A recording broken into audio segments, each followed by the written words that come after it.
Halo teman-teman, pada video kali ini kelompok kami akan membahas materi mengenai ekofisiologi pohon. Di mana ekofisiologi pohon ini mempelajari bagaimana pohon beradaptasi dengan lingkungannya dan bagaimana proses fisiologinya dipengaruhi oleh faktor-faktor lingkungan.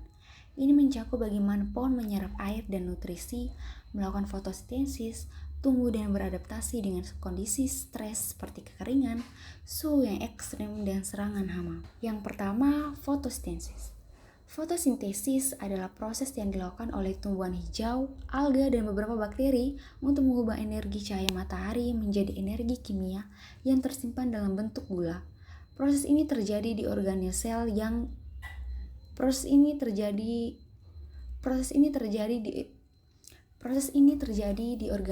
tumbuhan yang disebut kloroplas yang mengandung pigmen hijau bernama klorofil. Energi cahaya matahari bereaksi dengan 6 molekul karbon dioksida dan 6 molekul air untuk menghasilkan 1 molekul glukosa dan 6 molekul oksigen dengan persamaan sebagai berikut. Selanjutnya tahapan utama fotosintesis, di mana reaksi terang memanfaatkan cahaya matahari untuk menghasilkan ATP dan NADPH. Proses ini terjadi di tilakoid kloroplas. Cahaya matahari yang diserap oleh klorofil yang memicu pelepasan elektron dari molekul air. Elektron dilepaskan ini akan melalui rantai transport elektron menghasilkan ATP dan NADPH. Air yang kehilangan elektron dipecah menjadi oksigen yang dilepaskan ke udara. Yang berikutnya reaksi gelap, menggunakan ATP dan NADPH untuk mengubah CO2 menjadi glukosa.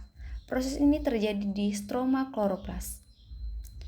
Karbon dioksida dari udara diserap dan digunakan untuk membentuk gula dengan bantuan energi dari ATP dan NADPH yang dihasilkan dari reaksi terang. Proses ini terjadi melalui serangkaian proses kimia yang kompleks yang disebut siklus Calvin. Selanjutnya adalah respirasi dan transpirasi. Respirasi adalah proses pemecahan gula atau glukosa untuk menghasilkan energi atau ATP yang dibutuhkan pohon untuk menjalankan fungsi-fungsi hidupnya, seperti pertumbuhan, pergerakan air, dan transportasi nutrisi. Respirasi terdapat dua bagian, yaitu respirasi aerob dan anaerob. Respirasi aerob yaitu di mana respirasi yang melibatkan oksigen untuk menghasilkan energi dalam bentuk ATP. Proses ini terjadi di mitokondria. Sedangkan respirasi anaerob yaitu terjadi tanpa oksigen atau menghasilkan energi dalam bentuk ATP dan produk sampingan seperti asam laktat atau alkohol. Selanjutnya transpirasi. Transpirasi adalah proses penguapan air dari tumbuhan, terutama melalui stomata pada daun.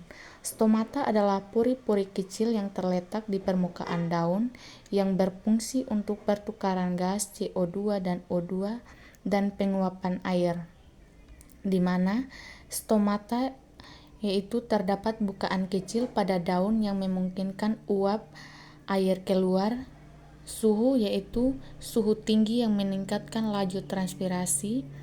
Angin yaitu angin yang meningkatkan laju transpirasi dengan membawa uap air, dan kelembapan yaitu di mana yang kelembapan yang meningkatkan untuk laju transpirasi. Berikutnya, faktor fisiologis yang mempengaruhi ekofisiologis pohon, yaitu faktor abiotik dan faktor biotik.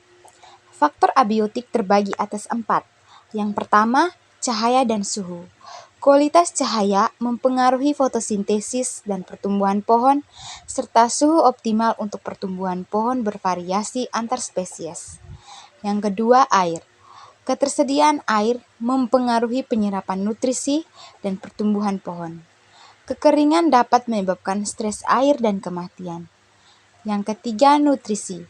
Makronutrien dan mikronutrien penting untuk pertumbuhan karena sebagai bahan baku dan sumber energi dalam proses metabolisme tubuh. Yang keempat, tanah. Jenis tanah, pH, dan struktur tanah mempengaruhi penyerapan nutrisi dan pertumbuhan akar. Yang kedua, faktor biotik. Faktor biotik terbagi atas 3. Yang pertama, kompetisi. Kompetisi dengan tanaman lain untuk cahaya, air, dan nutrisi dapat mempengaruhi pertumbuhan pohon. Yang kedua, herbivora. Serangan herbivora dapat menyebabkan kerusakan jaringan dan mengurangi pertumbuhan. Yang ketiga, patogen. Penyakit yang disebabkan oleh patogen dapat menyebabkan kerusakan jaringan dan kematian. Selanjutnya yaitu implikasi ekofisiologis pohon. Pada implikasi fisiologis pohon ini dapat dibagi menjadi 4 bagian, yaitu yang pertama, produksi kayu. Pada produksi kayu, kita dapat memahami ekofisiologis pohon dapat membantu dalam meningkatkan produksi kayu dan mengurangi kerugian akibat stres lingkungan. Yang kedua yaitu konservasi hutan. Pada konservasi hutan, ekofisiologi pohon dapat membantu dalam memahami ketahanan hutan terhadap perubahan iklim dan dalam mengembangkan strategi konservasi hutan. Yang ketiga yaitu rehabilitasi lahan. Pada rehabilitasi lahan, kita dapat memahami bahwa ekofisiologi pohon dapat membantu dalam memilih spesies pohon yang tepat untuk rehabilitasi lahan yang terdegradasi. Yang keempat yaitu pengelolaan hutan. Pada pengelolaan hutan, ekofisiologi pohon dapat membantu dalam mengembangkan strategi pengelolaan hutan yang berkelanjutan.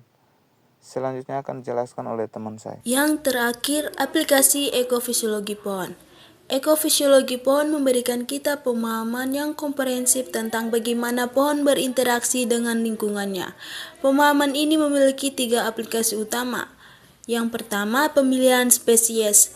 Ekofisiologi membantu kita memilih spesies pohon yang tepat untuk kondisi lingkungan tertentu, memastikan keberhasilan penanaman dan pertumbuhan yang optimal.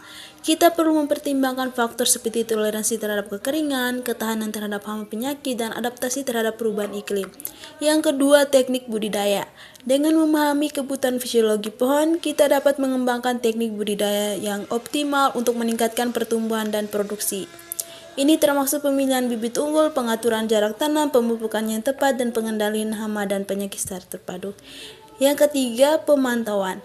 Ekofisiologi memungkinkan kita untuk memantau kesehatan pohon dan mendeteksi tanda-tanda stres lingkungan secara dini.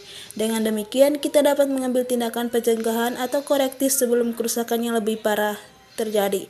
Pemantauan ini penting untuk evaluasi keberhasilan program rehabilitasi dan konservasi.